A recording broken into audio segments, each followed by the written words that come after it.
तो चलिए आज बात करेंगे 1.2 में क्या बताया। अभी एक्सरसाइज को डिस्कस नहीं कर रहे हैं, अभी लाइन बाय लाइन पढ़ रहे हैं।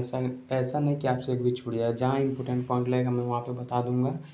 आपको टेंशन बिल्कुल नहीं लेना है। तो स्टार्ट करते हैं कि इसमें क्या बताया गया सो ठीक है। तो कह रहा है कि निम्नलिखित में से जो है लोक पहेली पर विचार कीजिए। जो मतलब यहाँ पे पहेली को दर्शाया गया, ये जो है ना, ये पूरा आपको पहेली के ऊपर दर्शाया गया है। तो बात करेंगे कि क्या हुआ था कि एक विक्रेता जो था सड़क पर चलते हुए अंडे बेच रहा था। एक जो मतलब बेचे वाला जो अंडा आदमी था, अंडा को लेकर के जो था वो बेच रहा था, ठीक है। बेचने के बाद क्या होता है कि एक आलसी व्यक्ति जो है, जिसके पास कोई काम नहीं था, उसने विक्रेता को जो है वाक्य युद्ध करने का प्रारंभ कर। मैंने उसका माइंड में सेट हो जाता है कि आज उसको लड़ाई करेंगे वो जो अंडा बेच रहा है उससे, ठीक है। तो इससे बात जो है आगे बढ़ जाता है और उसने जो है अंडों की टोकरी को जो है छीन कर सड़क पर गिरा देता है। वो जो एक आदमी था, मुंडियाइल आदमी था, मतलब उसका मुंड था कि आज हमको उससे लड़ना है। तो उन्होंने क्या किया कि जो अंडा लेकर के जा रहा था विक्रेता व्यक्ति, उससे जो है अंडा लूट करके और गिरा देता है, ठीक है। तो विक्रेता ने पंचायत से कहा कि उस व्यक्ति से जो है टूटे हुए अंडे का मूल्य देने को कहें। बात सही है। तो मान लीजिए आप अंडा, अगर आप चाहे किसी भी चीज़ लिए, मान लीजिए अगर दूसरा कोई वेस्ट कर देता है तो आप तो उस पर कार्रवाई करेंगे ही। तो इसी प्रकार से क्या हुआ कि वो कहा कि आप जो है, मैं पंचायत का जो मेन होता है उससे कहूँगा और उस व्यक्ति से जो मैं दंड लूँगा। दंड लूँगा मतलब उस जो मेरा खर्चा हुआ, जो मैं सामान मेरा बर्बाद हुआ, जिससे वो जो आदमी लड़ने को तैयार था, उससे कहा कि मैं पंचायत वाला जो मेन आदमी होता मुखिया, उससे मैं उसको खबर करवाऊँगा और उसके बाद जो है मैं आपसे पैसा लूँगा। तो पंचायत ने जो है विक्रेता से पूछा कि कितने अंडे टूटे थे। तो उसने निम्नलिखित उत्तर दिया। कहा, जो मेन मुखिया आया बोला कि बताइए जो आपका अंडा टूटा था ना, कितना अंडा टूटा था आप बताइए। तो बताता है इस प्रकार से, देखिए कह रहा है कि यहाँ देखिए मैं बता रहा हूँ, थोड़ा सा पेंसिल ले लेते हैं। कह रहा है कि दो दो गिनने पर एक बचेगा, अगर दो दो गिनिएगा तो एक बचेगा, और तीन तीन गिनिएगा तो दो बचेगा, और चार चार गिनेंगे तो तीन बचेगा, पाँच पाँच गिनेंगे तो चार बचेगा, और छः छः गिनने पर पाँच बचेंगे, और सात सात गिनने पर जो है कुछ भी नहीं बचेगा। इस टाइप से मतलब उसने बताया, जो अंडा बेच रहा था वो व्यक्ति, ठीक है। उसके बाद क्या होता है कि होता कितने अंडे थे, तो कहता है कितने अंडे थे। आइए इस पहेली को जो है हम लोग क्या करेंगे, इस पहेली को जो हल करके जो है प्रयत्न करेंगे कि प्रयास करेंगे कि जो है कितने अंडे थे। मान लीजिए कि अंडों की संख्या ए था, मान लीजिए जो अंडा था उसका संख्या क्या था, उसका संख्या ए था, ठीक है। और जब तब उल्टे हुए, उसके बाद क्या हुआ कि तो क्या होता है कि जैसे वो कहा कि जो अंडा था, कितने अंडा था आप बताइए। तो वो जो है इस पहेली, जो पहेली था, पहेली मतलब जो था, जो बुझानिया था, उस टाइप से जो मतलब बताया। तो मान लीजिए कि जो अंडा का जो संख्या है वो क्या है, ए है। सॉरी, थोड़ा सा पेंसिल में लेना चाहूँगा। तो अंडा का जो संख्या था क्या था, ए था। और उसको उल्टे क्रम से जो है कार्य करते हुए हम देखते हैं कि ए संख्या जो है 150 से छोटी है या उसके बराबर है। ये जो है 150 से क्या है, 150 से छोटी है या बराबर है, ठीक है। उसके बाद कहता है कि यदि सात सात गिने तो कुछ नहीं बचे। अगर सात सात गिनते हैं तो कुछ नहीं बचता है, तो हम इस रूप में परिवर्तित कर सकते हैं। ये बराबर क्या होगा, 7p प्लस 0, यानी रिमाइंडर जो है आपका 0 बचेगा। उसके बाद जो है, तो यहाँ पे जो है आपको ए बराबर क्या होगा, 7p प्लस 0, यानी लास्ट में जो है क्या हुआ कि सात गिने पर कुछ नहीं बचेगा। इसीलिए तो हम लोग यहाँ पे लास्ट में क्या किया, 0 किए हैं। अगर कुछ नहीं बचा, मतलब कहने का मतलब है कि रिमाइंडर कुछ नहीं बचा, कहने का मतलब जो शेषफल है वो कुछ नहीं बचा, इसीलिए जो हम लोग यहाँ पे 0 किया। अगर यहाँ पे कुछ बचता, शेषफल जो बचता, तो वहाँ पे कुछ आपको दिखाते हैं, लेकिन यहाँ पे आपको कुछ दिखा नहीं सकते हैं, क्योंकि अगर इस फॉर्म में रहेगा सात सात पे अगर गिनेंगे तो यहाँ पे कुछ नहीं बचेगा यहाँ। इसीलिए हम लोग जो है आर को, जो 0 की जगह पर है यहाँ पे आर होता था फार्मूला में, फार्मूला क्या होता था, ए बराबर होता था बी क्यू प्लस, फिर से मैं लिखना चाहूँगा, ए बराबर होता है बी क्यू प्लस आर। तो कह रहा था कि अगर ए बराबर लिखते हैं, सात के फॉर्म में लेते हैं, सात सात के, तो आपका जो रिमाइंडर होगा यहाँ पे कुछ भी नहीं बचेगा, यहाँ पे क्या बचेगा, 0 बचेगा। तो यही कह रहा था कि अगर बात करते हैं तो p जो है, p एक कोई भी प्राकृतिक संख्या हो सकता है, नेचुरल नंबर। प्राकृतिक संख्या की अगर बात किया जाए तो इंग्लिश में हो गया आपका नेचुरल नंबर, ठीक है। जैसे कि आप लोग जानते होंगे कि नेचुरल नंबर क्या होता है, इसमें हमको बताने की कोई ज़रूरत नहीं है, लेकिन अगर चाहते हैं जान लेना तो बहुत ही बेस्ट है। अगर कोई भी संख्या आपका 0 से नहीं, 1 से जो संख्या शुरू होता है, क्या से, 1 से, जो भी संख्या 1 से शुरू होता है और हम नहीं कह सकते हैं वो कहाँ पे जाके स्टॉप करेगा, तो उसको हम लोग कह सकते हैं नेचुरल नंबर, यानी हम लोग इसको बोलते हैं अनंत। हिंदी में क्या बोलते हैं? अनंत। और इंग्लिश में बोलते हैं इन्फानाइट तक जाएगा, कोई पता ही नहीं कहाँ तक जाएगा। जो आपका 8 ऐसे होता है, इसको इस टाइप से अगर पलट देते हैं तो ये हो गया इन्फानाइट। तो मतलब 1 से लेकर जो भी संख्या आपको इन्फानाइट तक जाएगा उसको बोलते हैं प्राकृतिक संख्या। अब आ गया कि प्राकृतिक संख्या किसे कहते हैं, ये तो जान गए। अब बात करेंगे थोड़ा सा, अभी उसको बाद में बात करते हैं क्या है इसको। अब बात कर लेते हैं कि आपका पूर्ण संख्या क्या होता है। इंग्लिश में बोलते हैं होल नंबर। इंग्लिश में क्या बोलते हैं? Whole number. तो होल नंबर जो संख्या 0 से शुरू होता है और अनंत तक जाता है उसको होल नंबर बोलते हैं, ठीक है। तो चलिए बीच बीच में और कुछ जानते रहेंगे और बात करते हैं अब कि यहाँ मेन पॉइंट पे आते हैं। कह रहा है आपसे कि यदि 6 गिनेंगे तो 5 बचेगा। अगर 6 गिनेंगे तो 5 बचेगा, तो इसको किस फॉर्म में लिख सकते हैं? तो इसको इस फॉर्म में लिख सकते हैं कि a बराबर 6q + 5, क्योंकि 5 बचेगा मतलब क्या 5 बचेगा? रिमाइंडर 5 बचेगा, इसीलिए यहाँ पे इस टाइप से फॉर्म में होगा। अब q क्या है? q एक कोई प्राकृतिक संख्या। q क्या है? प्राकृतिक संख्या है। बात करते हैं अगर 5 गिनेंगे तो क्या बचेगा? 4 बचेगा, अर्थात रिमाइंडर जो है वो आपका 4 बचेगा, ठीक है। तो जहाँ अगर बात किया जाए यहाँ पे एस क्या है? एस कोई भी प्राकृतिक संख्या हो सकता है। नेक्स्ट अगर बात किया जाए यहाँ पे तो आपका है कि अगर 4 गिनेंगे, 4 अगर करेंगे तो गिनने पर कितना बचेगा? 3 बचेगा। तो इसको किस फॉर्म में लिख सकते हैं? ए बराबर, यहाँ पे टी कभी देख रहे होंगे, कभी पी देख रहे होंगे, कभी क्यू, तो इससे कोई टेंशन लेने वाला बात नहीं है। ये कोई आपका वेरिएबल मैं लिया हूँ, कोई उससे दिक्कत नहीं है, ठीक है।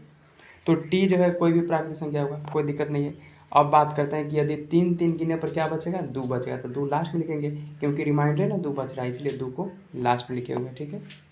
चलिए अब बात करते हैं कि यदि 2 गिनने पर 1 बच रहा है तो लिख दिए ए, यहाँ पे यू हो गया तो देगा ऐसा ही बढ़ा दिया ताकि आपको कोई दिक्कत ना हो, इसीलिए 2v + 1 किया हूँ ताकि जो है आपको कोई दिक्कत ना हो, इसीलिए जो है परिवर्तित हो जाता है। तो भी कोई भी प्राकृतिक संख्या है। प्राकृतिक संख्या मतलब आपको पता चल गया जो 1 से शुरू होता है और अनंत तक जाता है। बात करते हैं कि अर्थात उपरोक्त प्रत्येक स्थिति में जो है हमारे पास 2 धनात्मक पूर्णांक हैं a और b, इसीलिए उदाहरण में a और b का जो है मान क्रम से हो सकता है 7, 6, 5, 4, 3 और 2 है। a और b से भाग देने पर शेषफल r बचता है। r कहने का मतलब रिमाइंडर r बचता है। थोड़ा सा पेंसिल ले लेता हूँ। रिमाइंडर क्या r बचता है। जैसा कि हम इस प्रकार के समीकरण को लिखते हैं कि यूक्लिड विभाजन प्रेमिका यानी यूक्लिड डिवीजन लेमा का प्रयोग कर रहे हैं, जिसमें हम 1.1 में दिया जा रहा है कि अब अपनी पहेली पर वापस आने पर जो है क्या कोई बात सोच सकता है या बता सकता है कि इस पहेली को कैसे हल करेंगे? क्या कोई बता सकता है?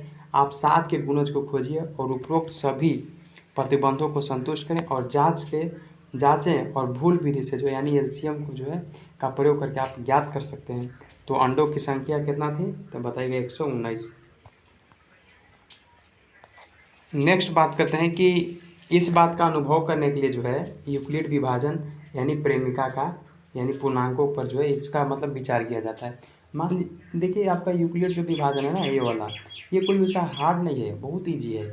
बस सिर्फ आपको एचसीएफ निकालने आना चाहिए। अगर एचसीएफ निकालने आ जाए तो बस वही है आपका यूक्लिड विभाजन, इसमें कोई टेंशन वाला बात नहीं है, ठीक है। जैसे मान लीजिए 7 और 16 का एचसीएफ कैसे निकालेंगे आपको पता होगा। देख लीजिए जैसे कि हम पहले वाले उदाहरण में किया था, यहाँ भी हम प्रत्येक युग्म के लिए जो है एक संबंध लिख सकते हैं, जैसा कि नीचे दर्शाया गया। जैसे कि नीचे यहाँ पे देखिए कि 17 को जो है कैसे लिखते हैं, तो 17 मान लीजिए ऐसे है, ठीक है। इसको मैं एचसीएफ निकाल रहा हूँ, 6 से डिवाइड कर रहा हूँ। 6 दूना कितना होगा? 6 दूना होगा 12 हुआ, तो आपका रिमाइंडर कितना बचा? तो रिमाइंडर आपका बचा 5। तो उसी प्रकार से तो लिखे हैं कि 17 यहाँ पे लिखे, उसके बाद 6 × 2 किए, 6 × 2 किए यानी 6 × 2 किए, तो 12 + 5 यानी 17। तो 17 में जो है 6 से 2 बार भाग जाता है और शेषफल क्या बचता है? 5 बचता है। ये तो सब सिंपल है, कोई सा हार्ड इसमें बताया भी नहीं गया है। तो उसी प्रकार से नेक्स्ट थोड़ा सा बात करते हैं। अब देखिए रिमाइंडर कितना बचा? 5, ठीक है।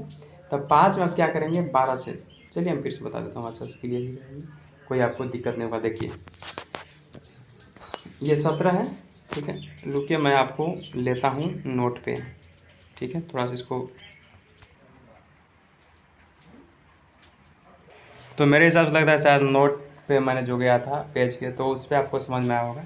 तो यहाँ पे देखिए ये जो मैं थोड़ा सा पेंसिल में लेना चाहूँगा ताकि आपको अच्छे से, तो यहाँ पे जो है आपको बता रहा है तो यहाँ पे जो है आपका ये जो मैंने फर्स्ट क्वेश्चन आपको लिया था, क्या लिया था कि 17 और 16 का जो है आपका परिमेय में हम लोग निकाल रहे थे, यानी जो HCF था वो निकाल रहे थे। तो 17 का क्या हुआ था कि 17 का हुआ था 6 × 2 + 5। तो ये जो है 17 में जो है 6 से जो है 2 बार लगता है और 5 शेष बचता है। अगर वही यहाँ पे देखा जाए सेकेंड वाला में कि 5 से जो है क्या किया है 12 × 5 + 5 किया है, यानी 12 × 5 5 नहीं 12 × 0 यानी 0 हो गया +5। तो क्या हो गया, तो यह संबंध इसलिए सही है क्योंकि 12 जो है 5 से बड़ा है। 12 जो है 5 से बड़ा, इसीलिए क्या किया कि 12 × 0 कर दिया और +5 कर दिया। ठीक है, बात करते हैं थर्ड वाला क्या करा है कि 20 और 24 से। तो इसमें अगर देखा जाए तो आपको क्या है कि 20 है और अगर हम 4 से अगर भाग देते हैं तो क्या बार में कटेगा 4 × 5 = 20 और आपका जो प्लस में 0 है यानी रिमाइंडर कितना आएगा 0। तो 20 में जो है 4 जो है 5 बार जाता है और शेषफल जो है कुछ नहीं बचता है। ठीक है, अर्थात अगर बात किया जाए, थोड़ा सा इसको ऊपर लिखना चाहूँगा, अर्थात अगर बात किया जाए थोड़ा सा, अर्थात अगर बात किया जाए तो धनात्मक पूर्णांकों a और b के जो है प्रत्येक युग्म के लिए जो है हमें ऐसी पूर्ण संख्या यानी q और r को जो है ज्ञात कर चुके हैं जो आपका a बराबर क्या होगा। ये फार्मूला बहुत इंपॉर्टेंट है, इसको देखिएगा, आपको यही कंसेप्ट जो है आपका यूज होगा इसमें। ठीक है, तो क्या होगा कि a बराबर जो है आपका a बराबर BQ + r, यानी 0 से जो है आपका रिमाइंडर जो है रिमाइंडर 0 रहेगा या 0 से लेस देन रहेगा इससे। ठीक है, यानी 0 रहेगा या 0 के बराबर रहेगा। ठीक है, और b जो है आपका हमेशा b से जो क्या है तो आपको बताना है b जो है यहाँ पे, बता रुकिएगा थोड़ा सा, तो यहाँ पे क्या है कि रुकिए थोड़ा सा पेंसिल, जो आपका है यहाँ पे a बराबर फार्मूला BQ + r, तो 0 से r जो है हमेशा लेस देन और इक्वल टू रहेगा और b से क्या रहेगा, b से छोटा रहेगा r। ठीक है, तो मेरे हिसाब से लगता है कि आप समझ पाओगे, इसमें किसी प्रकार का दिक्कत नहीं हुआ होगा। थोड़ा सा बात करेंगे उसके बाद मेरे हिसाब से लगता है कि चैप्टर तो अभी स्टार्ट नहीं हुआ है। तो इतना तक तो आपको पता चल गया कि क्या हुआ कि यहाँ पे थोड़ा सा पेंसिल ले लेता हूँ ताकि पेंसिल से जो आपको क्लियर समझ में आए। तो ये आपको पता चल गया, ये फार्मूला जो बहुत इंपॉर्टेंट है, इसको याद रखिएगा, याद कर रखिएगा, बनाते बनाते आपको पता चल जाएगा, आपको टेंशन बिल्कुल नहीं लेना। अब देखिए कह रहा है कि ध्यान दीजिए कि Q और R, ध्यान देना है कि Q और R जो है शून्य भी हो सकते हैं, Q और R क्या हो सकते हैं, शून्य भी हो सकते हैं। और कह रहा है कि अब धनात्मक a और b को निम्नलिखित युग्म के लिए Q और R ज्ञात करने का प्रयत्न कीजिए। आप कोशिश करने के लिए इसमें बोल रहा है, कह रहा है कि आप ध्यान दे रहे हैं कि Q और R जो है आपका अद्वितीय है। यही केवल जो ऐसे पूर्णांक है जो प्रतिबंध हो, यानी a बराबर हो गया आपका क्या चीज़, तो a बराबर हो गया BQ + r और यहाँ पे 0 जो होगा 0 होगा या 0 के बराबर लेस देन होगा। ठीक है, तो कह रहा है कि और b जो है आपको हमेशा r जो है हमेशा b से छोटा रहेगा। संतुष्ट करते हैं कि आप यह भी समझ लिया होगा कि लंबी विभाजन प्रक्रिया के अतिरिक्त जो है कुछ भी नहीं है जिसे आप इतने वर्षों तक करते चले आए हैं। Q और R क्रमशः भागफल, यानी Q मतलब कोसेंट और R मतलब रिमाइंडर। पता है Q किसको बोलते हैं, देखिए एक बार फिर से मैं प्रयास कर रहा हूँ। देखिए ये वाला यहाँ वाला जो है ना ये आपका Q है, सॉरी A जैसा बन गया, यहाँ पे A जो है ये Q है और ये वाला A है और ये वाला जो मानते थे वो B है और ये वाला क्या है R, इसको बोलते हैं कोसेंट। यहाँ देखिए फार्मूला इसका जो लिखा हुआ है ये, इसको ये बोलते हैं, ठीक है, भागफल, और इसको बोलते हैं डिवाइजर, और इसको बोलते हैं डिविडेंड। जो ये वाला बीच वाला जो होता है ना इसको बोलते हैं डिविडेंड, इसको बोलते हैं डिवाइजर, इसको बोलते हैं कोसेंट और नीचे वाला को रिमाइंडर। यानी इसको बोलेंगे भाज्य, भाजक, इसको भागफल और इसको शेषफल या शेष। ठीक है, ये बोलते हैं। ठीक है, फिर अब हम लोग इसको जो है आज इतना ही पे रोकेंगे, उसके बाद फिर हम लोग बात करेंगे प्रमेय क्या है उसके बारे में पूरा जानेंगे, आपको टेंशन नहीं। तो मेरे हिसाब से लगता है कि आपको यहाँ पे किसी प्रकार का दिक्कत नहीं हुआ होगा। तो कह रहा है कि 10 और 3 को जो अगर निकालना होगा तो कैसे निकालेंगे, तो 10 और 3 को आप क्या कीजिएगा कि भाग दीजिएगा। जैसे रुकिए मैं पेंसिल लेना चाहता हूँ, जैसे 10 है इसको क्या करिएगा 3 से भाग दीजिएगा, 3 तिहाई 9, इसमें कितना बचा 1, फिर 3 बार में। तो इसका HCF अगर आपसे पूछे तो क्या होगा, HCF आपका होगा 1। अगर वही अगर इसके फॉर्म में लिखना होगा, किसके फॉर्म में, इसके फॉर्म में लिखना होगा, ए बराबर बी क्यू प्लस आर, तो क्या लिखिएगा, लिखिएगा पहले 10, उसके बाद क्या चीज़, तो 3 से गया 3 तिहाई 9 प्लस 1, इस टाइप से फॉर्म में आपको लिखा है। ठीक है, तो मिलते हैं नेक्स्ट वीडियो में। उससे पहले अगर इसमें अगर किसी प्रकार का अगर डाउट रहता है तो डायरेक्ट कमेंट कीजिएगा, कोई टेंशन लेना नहीं है, धीरे धीरे पढ़ेंगे, लाइन बाय लाइन पढ़ेंगे, आपसे एक भी छूटेगा नहीं। ठीक है, मैं प्रयास करूँगा कि आपको कंप्लीट कराने का। देखते हैं आगे क्या हम लोग का चलता है। ठीक है, तो मिलते हैं एक फ्रेश वीडियो में। वीडियो भी लगता है लंबा हो गया है, तो कमेंट करके बताइएगा कैसा लगा। अगर किसी प्रकार मुझ में अगर कमी हुआ हुआ तो प्लीज़ बता दीजिएगा, क्योंकि यहाँ पे आपको दिक्कत हुआ तो मैं आपको नेक्स्ट टाइम और सुधार करूँगा, ऐसा टेंशन बिल्कुल नहीं लेना है। तो मिलते हैं एक फ्रेश वीडियो में। Thank you so much. Next हम लोग का रहेगा प्रमेय यानी यूक्लिड विभाजन प्रेमिका के बारे में। ठीक है, हर बार टॉपिक वाइज पढ़ते रहेंगे। ठीक है, थैंक यू सो मच।